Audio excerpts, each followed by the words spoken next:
వీళ్ళు ఈ మీడియాలో ఏడ్చుడు తప్పితే మేము మా అధికారులు పోతుండ్రు, పార్టీలు పోతుండ్రు, ఎక్కడ నష్టం జరిగినా కూడా మేము రైతు పాదాలు గడిగిన ప్రభుత్వం కాంగ్రెస్ ప్రభుత్వం. ఒక సంవత్సరంలో నేరుగా నగదు 40,000 కోట్ల పైచిలకు ఒక్క సంవత్సరంలోనే ఇచ్చిన ఘనత.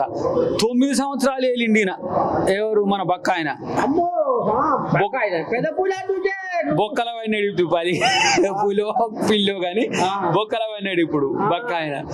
మరి 9 సంవత్సరాలు నువ్వు ఇచ్చింది అయితే కాక అంటే చెప్పరు లెక్క. మరి ఒక్క సంవత్సరంలో రేవంత్ రెడ్డి మరి ఇప్పుడు 21,000 కోట్లు ఇచ్చినారంటే యాడిచ్చిర్రే, ఏ ఊరికి ఇచ్చినామంటే మాకు రేపు లిస్టు పడుతుంది.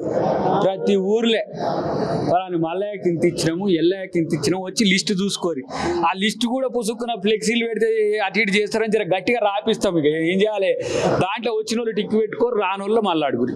మళ్ళా ఇస్తాం, ఎప్పటివరకు అని ఇస్తాం. రైతు రుణమాఫీ ఇస్తాం, రైతు భరోసా ఇస్తాం, రైతు బిడ్డలం మేము. రేవంత్ రెడ్డి గారు కూడా రైతు కొడుకే. రేవంత్ రెడ్డి గారి నుంచి మొదలు పెడితే మాలాంటి వాళ్ళు మేమంతా మేము రైతు బిడ్డలం కాదా, వ్యవసాయం చేసిన వాళ్ళం కాదా?